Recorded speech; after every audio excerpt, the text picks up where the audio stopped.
That makes it the 23rd day of Childhood Cancer Awareness Month. I'm Tony, this is Ben. Every day this month, I'm walking 3/4 of a mile in the memory of Ben's big brother, Sam. Sam passed away January 23rd of 2020 after a 4-year fight with neuroblastoma.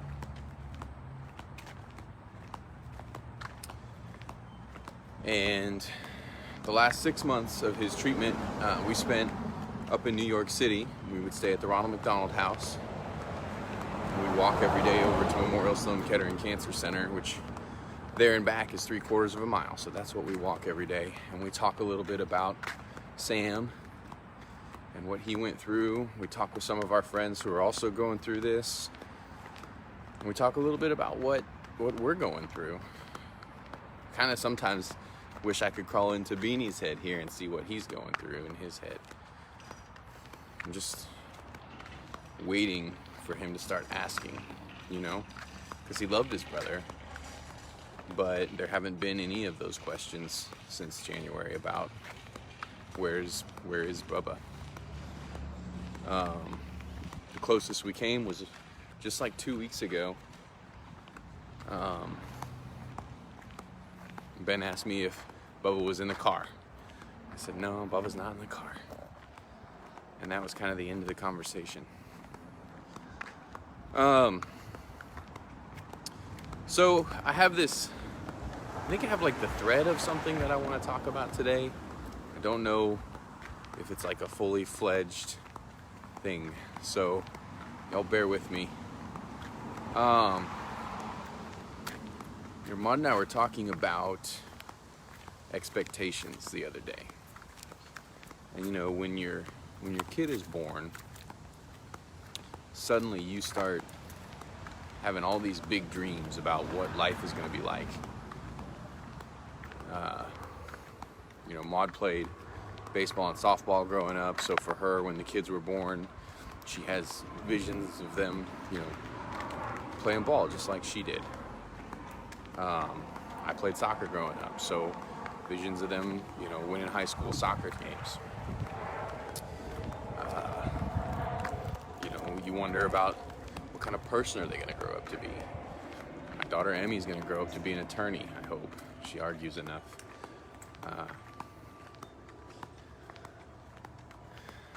And so we started talking about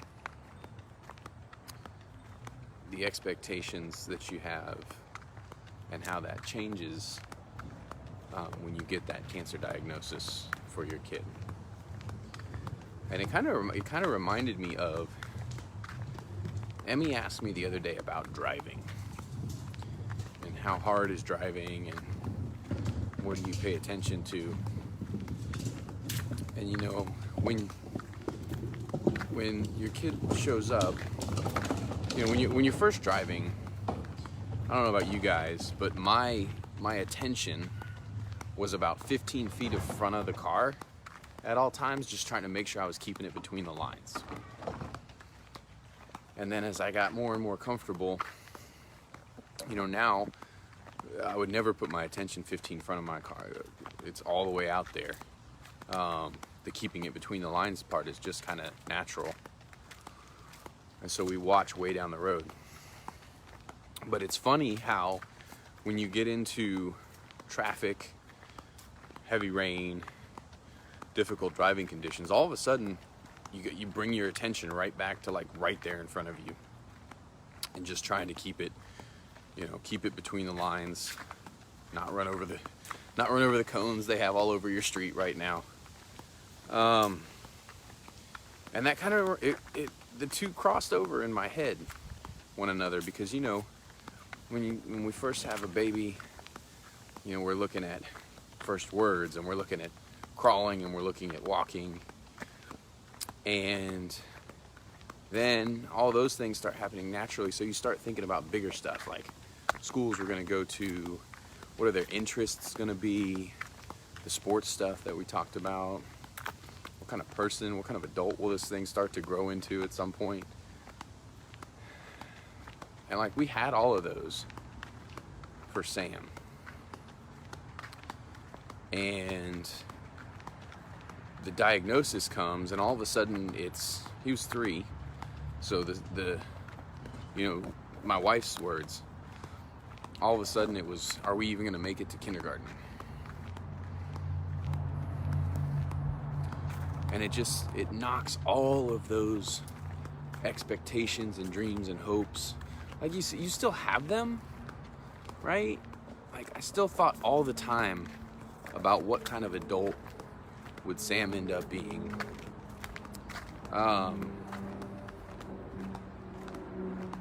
But they go back burner real quick.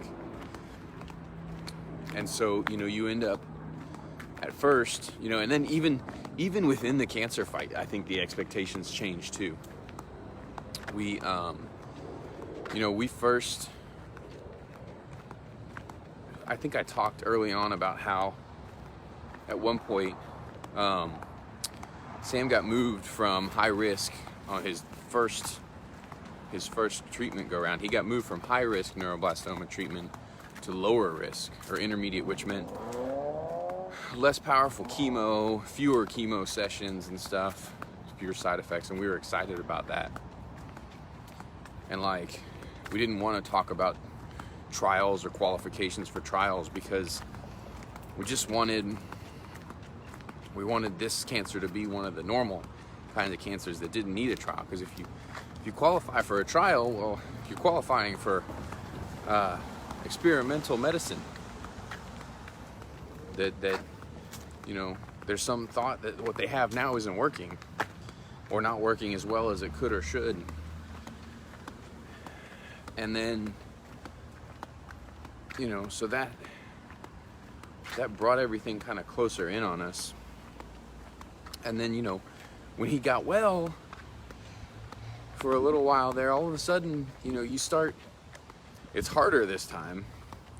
It's really scary to start pushing those dreams out further, right? And start thinking about teenage years and adult years again, because you don't want to jinx it. That's how it feels. Yeah. But you do, right? Things start to get back to normal, and you start to think about, okay,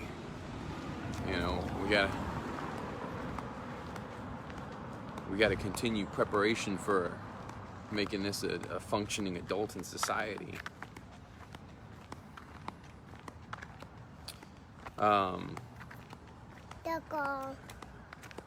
And then it comes back. And now all of a sudden, you're back in the fight, and the conversation is around trials and any research you can grab a hold of, just anything. And all that stuff kind of goes right back out the window. And that was hard. When I talked to people about being scared while Sam was in his fight,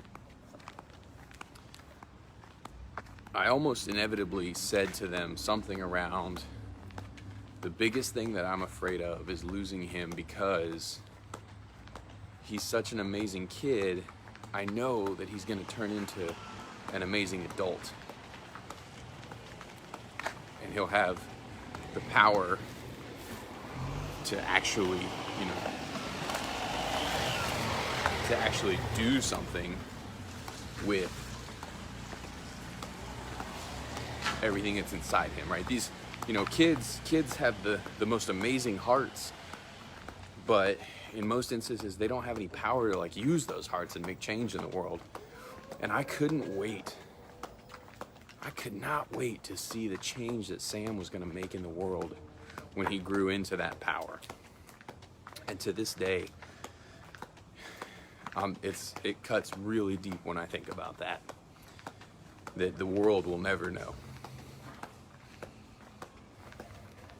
It's interesting, the sermon at Sam's funeral was about how God doesn't view a child who passes away as having a life that's any less than an adult life. It's not like a life interrupted. What the child lived is a full and complete life. And I will admit, Sam lived a full life in the sense of that it was crammed full of stuff. I still don't know if I'd agree with the complete life thing.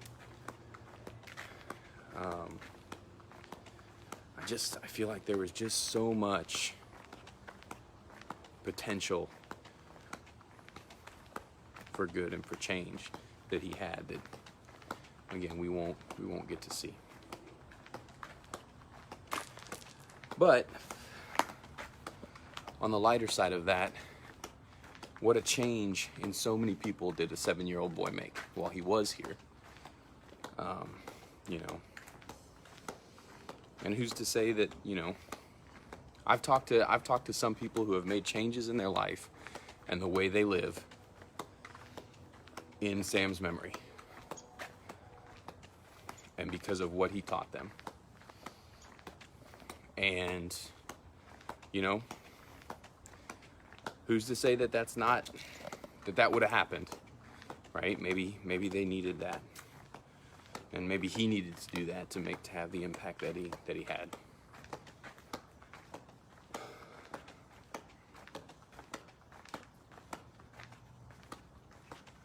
Sorry, I broke my flip-flop rule. I'm sure you guys hear flip-flop while I walk. It's filling every silent moment that I have. Beanie, you're pretty quiet up there today. You have anything you want to tell everybody? What?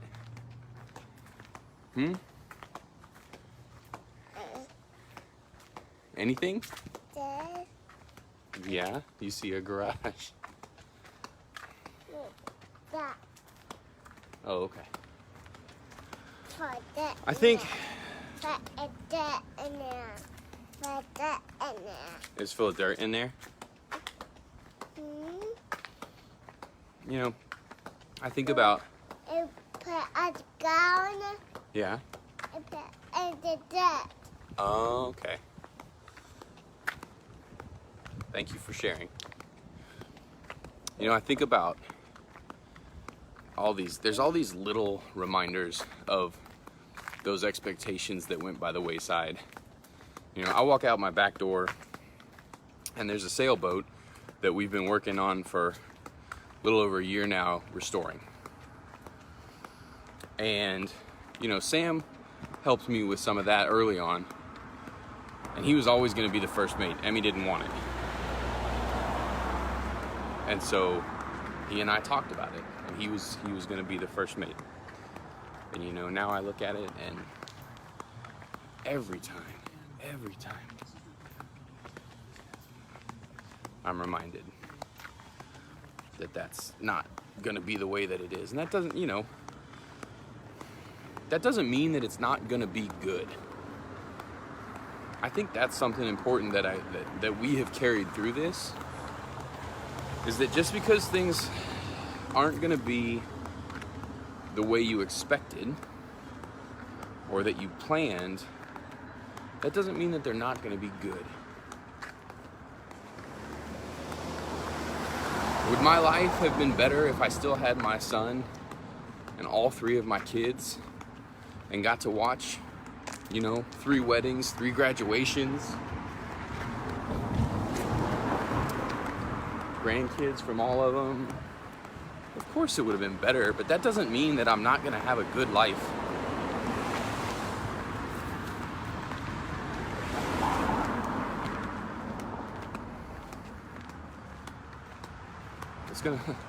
It's actually gonna be great. I know that. There goes another squirrel. I know.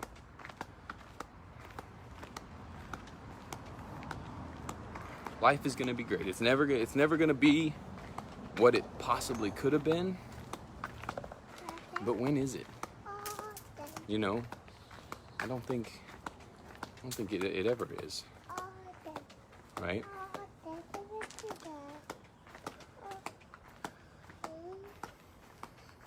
And I I also know that that's the life that Sam would want all of us to have.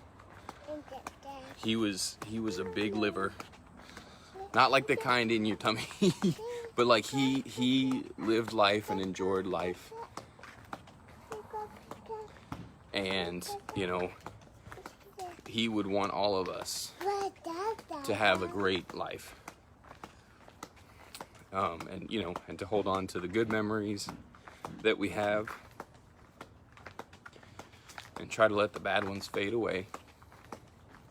And so that's what we'll do over time. And, you know, the truth is probably that some of the good ones and some of the bad ones will fade over time. And the only ones that'll be left will be the really great ones and the really terrible ones. But that's okay too, because we know that the terrible part is done and that the great part is something that we always get to hold on to, you know?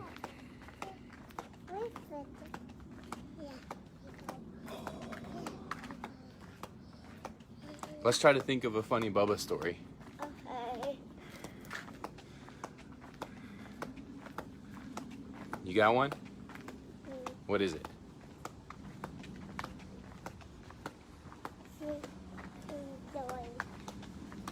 So,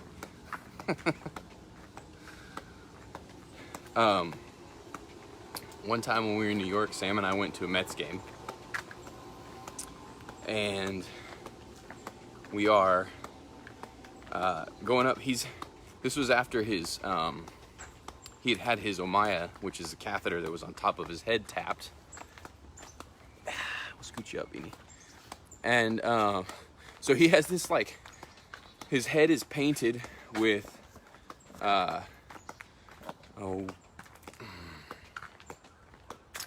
what's the, nurse friends, what's the red stuff that we paint on his head as a disinfectant that dries like yellow? Anyway, he's got a big yellow stain on his head and a giant white bandage, and he's completely bald. Yes, iodine, thank you. And he's completely bald, right? And because this is post-surgery from a while back, are you shushing me? No, I'm not going to be quiet. I'm telling a story. And so because he was post-surgery, hey, he had, ever since his surgery, his last, well, not his last one, but the one that was up here, he had like a pretty droopy eye. He looked rough. And so we're at this Mets game, and everybody's looking at us. We're used to that. That's okay. But we go up to get some snacks. We hear this commotion going on behind us. And what is going on? And we stop to look, and the biggest praying mantis I've ever seen is on the rail of the top of the outer deck. And that's right where we're going. And people are looking at it. Some are oohing and eyeing. Most of them are like squeamish and staying away. And of course, what does Sam say? Get it, Dad.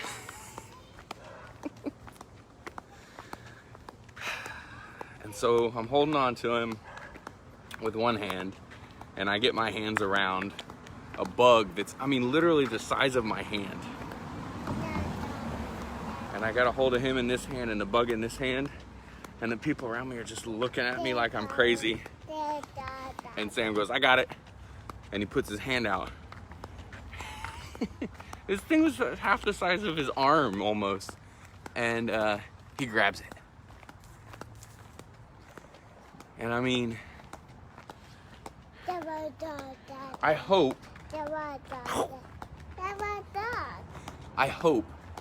that someone saw that and thought to themselves, oh, here comes the doggy. Oh, oh.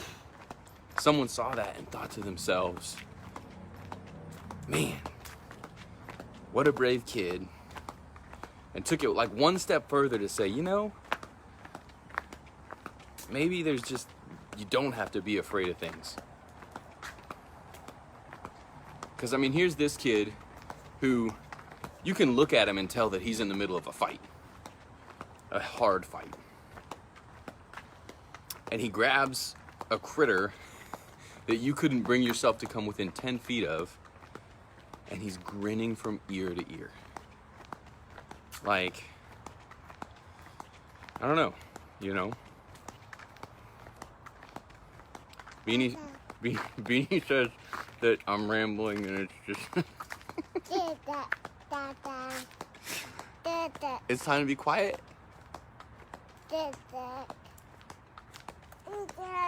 You see a stick? Guys, you know, I want to thank everybody one more time for doing this. We've only got, gosh, 6 left? 6 or 7? 7 left. I've got a couple people lined up to talk with us over the next couple days, to give us a couple perspectives outside of ours. Thank you so much for sharing these videos. We are just under $12,000 raised, which means we're just under 12 times our goal for this. I'm